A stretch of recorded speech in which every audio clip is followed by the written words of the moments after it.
I want to show you one last thing on FinViz before we go, and it's to drive home the point that patterns happen all the time. So to utilize to hammer this point going forward, this is GEVO. GEVO is currently at $14.44. I called GEVO on the chat at 57 cents, and they went up 300% 2 weeks later. Now, how did I know that they were gonna pop? So when you go to finviz.com, they have a screener. So the screener's right here, and you can search for anything you want. You can search whether a stock gives dividends. You can search if they have a high amount of shorts in them. You can search absolutely everything. So what I like to do, I like to search for technical patterns because I'm a technical analysis type of trader. I'm not a fundamental trader because I'm not holding to anything on. I'm not holding to anything for long term. Um, I'm strictly profit, build up my profit so I could then able to go to long term investments, right? So technical pattern, and you can search for every pattern that you want to search for. I'll give you guys resources to so you can evaluate those patterns and identify them. But a pattern I love is double bottom. So double Double bottom. bottom, yep. So a double bottom is generally a bullish type of pattern, and I'll show you why. So double bottom, I'm gonna organize it by price. This is how I found GEVO, and we're gonna put charts. So you get a whole bunch of charts, right? So you get a whole bunch of charts, and what I'm looking for is a strong level of support. I'm looking for like a flatline chart, okay?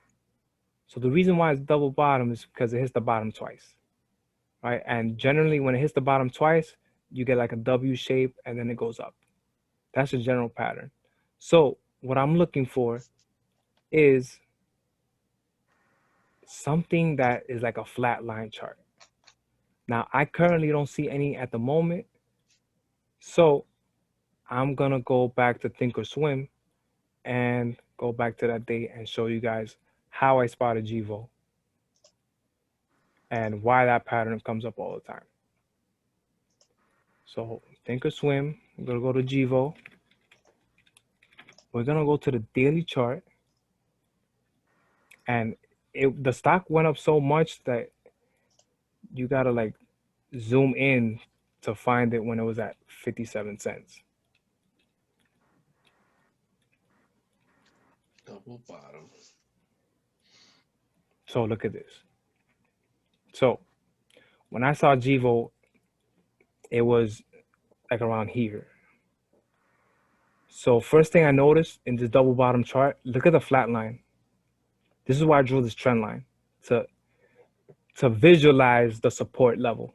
So this is the support level. So dude, this is a super safe play. You could have loaded up crazy on this play and been safe.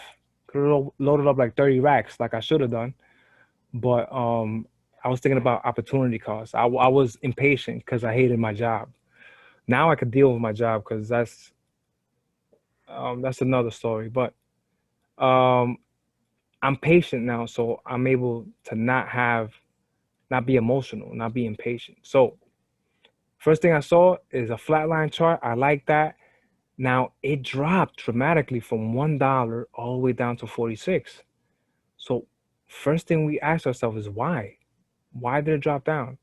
So FinViz has articles on it. So we look at the date, June, June 30th. June 30th. So we go to GEVO and we go to June 30th and see what happened. June 30th, 2020. Boom. What happened here? So they announced a public offering. So what an offering is, generally speaking, they will offer their shares for a discounted price. Now imagine if you were an investor at $1.25. If you're an investor here and this company announces an offering for 60 cents, you're gonna be pissed. I guess so. So that's what happened here. A lot of people were pissed. They sold them off to the ground. So that's the reason for the drop, the offering. Now, there's many companies that do offerings. My favorite company that does offerings is called H.C. Wainwright. And why do I like them so much? I like them a lot because whenever you see that a price drops down because of an offering, and H.C. Wainwright did it, they generally pop. They pop. So what you want to do with an offering that H.C. Wainwright does, and then you see this flat line, you see a strong level of support, making a super safe play, you load up on it. You load up on it and you wait. And what happened 2 weeks later after I called it? 300% increase. That's what I sold for. However, I should have waited. Why? Because we'll see what's the news that made this pop. What is the news that made GEVO pop? We're gonna Uh, look at it right now. Politics, I think. What? I think Biden spoke about it. Right? No, it had nothing to do with that. What it had to do with is they got a contract for GEVO exceeds $1.5 billion contract in long-term revenue contracts with Trifigura. I have to this day, I have no idea what the hell GEVO. Fritura, fritura. I shit you not, bro. That play was a pure chart play. Oh shit. This is the importance of knowing how to chart. That you can make money not knowing what the hell the stock does if you understand the charts and if you understand buyers and sellers. Everything is understanding buyers and sellers. Where did buyers enter? Where did sellers exit? You know what I'm saying? So they announced a 1.5 billion long-term revenue contract, and that's what made the stock pop 300% of the day. So you're talking about loading up at 57 cents to a high of 217 2 weeks later, all by identifying this flatline double bottom chart. And a $1.5 billion contract. Are you kidding me? You hold that sucker. But